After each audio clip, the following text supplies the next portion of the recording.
Está loco. 2 palabras y un emoji de corona.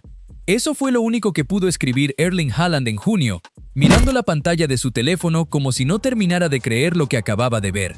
Pero lo que Haaland no sabía entonces es que apenas estaba viendo el comienzo de algo todavía más grande. Un hombre de 39 años, al que medio planeta ya daba por retirado del gran escenario, va camino de romper un récord que lleva 68 años intacto. 68 años. Ni Pelé, ni Maradona, ni Ronaldo, ni Cristiano se acercaron jamás a esa cifra. Y ahora mismo, mientras lees esto, Lionel Messi tiene entre ceja y ceja la marca más sagrada de todo el fútbol de selecciones. Quédate hasta el final, porque hay un dato sobre lo que Messi logró después de los 35 años que ningún futbolista en la historia había conseguido, y te va a dejar sin palabras. Pero antes, vamos a contarte exactamente cómo llegamos hasta aquí, partido por partido, gol por gol, porque la matemática de esta persecución es tan emocionante como cualquier final. Y si todavía no le diste like a este canal, es un buen momento para hacerlo, porque lo que viene en los próximos minutos te va a cambiar la forma de ver este mundial. Todo empezó el 16 de junio, en Kansas City, con un debut que ya de por sí parecía sacado de una película. Argentina goleó 3-0 a Argelia, y los 3 goles los metió el capitán. Fue su primer hat-trick en la historia de los mundiales, algo que parece mentira para alguien que ya llevaba 20 años jugando este torneo. Y lo logró a los 38 años y 357 días, convirtiéndose en el hombre más veterano en anotar un triplete mundialista, arrebatándole esa marca nada menos que a Cristiano Ronaldo. El primer gol fue un zurdazo seco desde fuera del área, tras un robo en la salida argelina, que se clavó en el ángulo sin que el arquero pudiera reaccionar. El segundo llegó promediando el segundo tiempo, un remate lejano de McAllister que el portero Lucas Zidane, sí, el hijo de Zinedine Zidane, no pudo controlar, y ahí apareció Messi de puro olfato para empujar el rebote. No fue una jugada elegante ni pensada, fue hambre de gol puro, estar en el lugar exacto donde nadie más estaba mirando. El tercero, en cambio, sí fue una obra de orfebrería, definición colocada y suave desde el borde del área, pegada al palo, de esas que parecen dibujadas con regla. Después de aquel primer gol, algo se quebró por dentro del capitán argentino. Lloró, y no fue por el fútbol. Días antes había trascendido en la prensa argentina que su padre, Jorge Messi, atravesaba un problema de salud delicado, y la familia había pedido prudencia, dejando en claro que solo sus canales oficiales dirían la verdad sobre el tema. Esa noche en Kansas City, con el estadio completo de pie, Messi levantó la vista al cielo y dejó salir todo lo que llevaba guardado. Fíjate en esto. Un hombre capaz de anotar el triplete más importante de su carrera al mismo tiempo que cargaba con esa angustia personal. Esa noche, además, se cumplían exactamente 20 años desde su primer gol en un mundial, aquel debut de 2006 contra Serbia y Montenegro, y con ese partido llegó a 200 encuentros con la camiseta de Argentina, y se convirtió en el primer jugador de campo en disputar 6 Copas del Mundo distintas. Fue sustituido entre aplausos de todo el estadio. Ese triplete lo dejó con 16 goles históricos en mundiales, empatado con el alemán Miroslav Klose. Pero eso, entiéndelo bien, ya es historia vieja, porque apenas 6 días después, el 22 de junio, contra Austria, Messi hizo lo que parecía reservado para los libros de física. Anotó un doblete, uno en el minuto 38 y otro en el descuento, y con eso llegó a 18 goles. Ahí, sin discusión posible, se convirtió en el máximo goleador en solitario de toda la historia de los mundiales, por encima de Klose, por encima de Ronaldo Nazario, el brasileño, no confundir con el portugués Cristiano, que apenas tiene un puñado de goles mundialistas, por encima de Gerd Müller, un río que nadie había cruzado antes, y él lo cruzó 2 días antes de cumplir 39 años. Y aquí viene lo interesante. Mientras Messi celebraba su cumpleaños número 39, hasta el presidente argentino Javier Milei le dedicó un mensaje en redes. ¡Feliz cumple! L10 Nel, vamos Argentina carajo. Nunca se conocieron en persona, pero eso no impidió que Milei recordara una frase suya de años atrás, que decía que la única izquierda buena era la de Messi. Un capitán que ya ni siquiera necesita presentaciones, logra que hasta la política se detenga un segundo para celebrarlo. Ese doblete ante Austria no fue sencillo.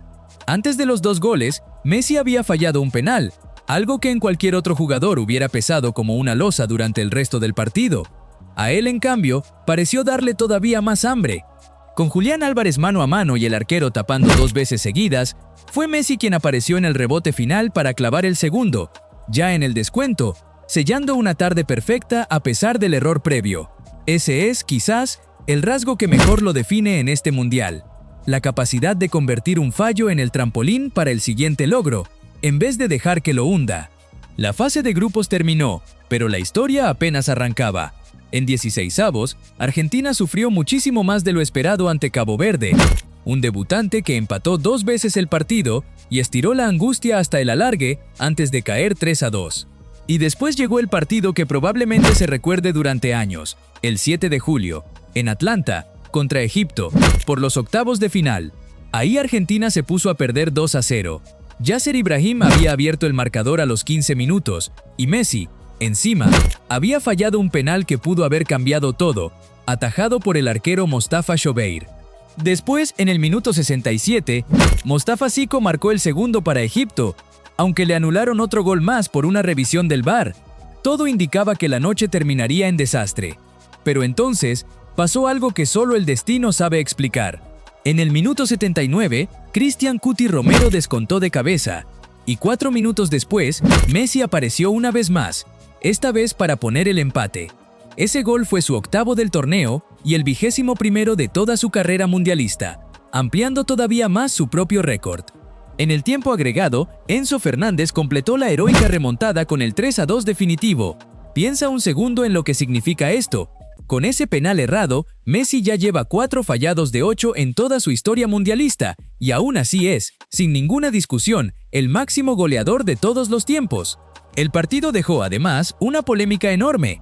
La Federación Egipcia presentó una denuncia formal ante la FIFA por el arbitraje del francés François Letexier, y el técnico egipcio Hossam Hassan llegó a decir que el partido estuvo arreglado, y que la FIFA quería a Argentina en el torneo por marketing. Antes del duelo, su propio hermano y asistente, Ibrahim Hassan, había lanzado una frase que se hizo viral: "Ellos tienen a Messi, pero nosotros tenemos a Mohamed Salah y 26 Messis". El fútbol, a veces, también se juega con palabras, y aquí es donde la historia se pone realmente interesante. Porque con ese gol a Egipto, Messi no solo llegó a 8 tantos en este mundial, se convirtió en el 6º máximo goleador de una sola edición en toda la historia, empatado con Guillermo Stabile en 1930, con Ronaldo en 2002 y con el propio Mbappé en Qatar 2022. Y de paso, superó su propia mejor marca personal, los 7 goles que había hecho en Qatar hace 4 años. Según datos de Opta, se convirtió en el jugador de más de 30 años con más goles en una sola edición del Mundial en toda la historia. 8 de los 17 goles que existen en toda la historia de jugadores de 38 años o más llevan su firma, el 47%, casi la mitad. Pero el número que de verdad debería hacerte sentir un escalofrío es este: 9. 9 partidos consecutivos de Mundial marcando al menos un gol. Nadie, en toda la historia de este torneo, lo había logrado antes. Ni Pelé, ni Ronaldo, ni Müller, ni Fontaine. Imagínate lo que significa sostener ese nivel de precisión, partido tras partido, durante meses, con el peso de un país entero encima de los hombros, y con 39 años recién cumplidos. Y ahora hablemos del fantasma que sobrevuela todo esto: Just Fontaine. En 1958, en Suecia, este delantero francés hizo algo que hasta hoy nadie ha podido igualar. Marcó 13 goles en un solo mundial. 13.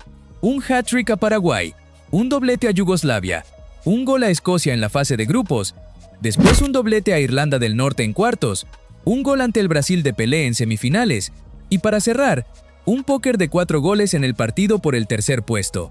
Fontaine, antes de morir en 2023, solía contar una anécdota con humor sobre su propio récord. Bromeaba diciendo que, si alguna vez desenterraban una momia egipcia y la despertaban, lo primero que la momia preguntaría sería si él seguía siendo el máximo goleador de una edición. Durante casi 70 años, la respuesta siempre fue sí. Detrás de Fontaine, en esa lista de gigantes, aparecen Sándor Kocsis con 11 goles en 1954, Gerd Müller con 10 en 1970 y Eusebio con 9 en 1966. Nombres que parecían inalcanzables, de otra era del fútbol, cuando los formatos eran distintos y había menos partidos por disputar. El propio Fontaine, cuando todavía vivía, fue tajante al respecto. Aseguró que 13 goles era una cifra increíble y que dudaba que alguien pudiera superarla. Pero también dejó otra idea, menos repetida, que hoy suena casi profética. Si alguna vez alguien iba a igualarlo, tendría que ser un futbolista de su misma estatura y su mismo peso, alguien pequeño capaz de reivindicar con goles a los que nunca destacaron por tamaño físico. Hoy, Messi tiene 8. Le faltan 5 goles más para igualar a Fontaine y 6 para superarlo, y todavía puede tener hasta 3 partidos por delante, cuartos, semifinal y la final. Es matemáticamente posible. Es, sobre todo, dramáticamente posible, porque este hombre lleva un año entero demostrando que las estadísticas están para romperse cuando él está en la cancha. No está solo en esta carrera. Kylian Mbappé, 12 años más joven, viene empujando desde atrás con una hambre que asusta. El francés ya superó a Klose y se instaló como segundo máximo goleador histórico de los mundiales, apenas por detrás de Messi, y también sueña con estirar su cuenta en este torneo. Con apenas 27 años, disputando recién su tercera Copa del Mundo, Mbappé tiene por delante, con toda probabilidad, al menos 2 ediciones más de este torneo para seguir sumando goles. Es la subtrama perfecta, el veterano que ya lo ganó todo, contra el heredero que todavía tiene una década entera por delante para intentar arrebatarle el trono, mientras Messi corre contra el reloj de su propia carrera, sabiendo que este podría ser su último mundial. Mbappé corre con todo el tiempo del mundo de su lado. Uno juega por el legado, el otro juega por el futuro. Y esa diferencia de edad es, quizás, el detalle más cruel de toda esta historia. Si Messi no llega a los 13 goles de Fontaine en las próximas semanas, probablemente nunca tendrá otra oportunidad de intentarlo. Mbappé, en cambio, podría tener hasta 2 mundiales más para lograrlo con calma. Y aquí está el dato que te prometimos al principio, el que te íbamos a dejar pensando. Después de los 35 años, Messi ya lleva 15 goles en mundiales. 15. Ningún futbolista, en toda la historia de este torneo, había producido semejante cantidad de goles pasando esa edad, cuando la mayoría de los delanteros ya están de salida, cuidando las rodillas, dosificando esfuerzos. Él, en cambio, decidió reescribir el final de su historia con la misma tinta con la que escribió el principio. El próximo desafío llega el sábado, en Kansas City, contra Suiza, en los cuartos de final. Cada gol que meta a partir de ahora no solo acerca a Argentina un paso más hacia otra final, también lo acerca a un récord que llevaba 68 años esperando a que alguien se atreviera a soñarlo. Nadie sabe si lo va a lograr, pero lo que sí sabemos es que a los 39 años, cuando el resto del mundo asumía que ya no quedaba nada por descubrir en Lionel Messi, él decidió demostrarnos que la historia todavía no había terminado de escribirse. ¿Tú crees que Messi llega a los 13 goles de Fontaine antes de que termine este mundial? ¿O el reloj finalmente le va a ganar la carrera? Déjalo en los comentarios. Dale like si esta historia te dejó con la piel de gallina y suscríbete, porque lo que queda de este mundial promete escribirse con letras que nadie va a olvidar.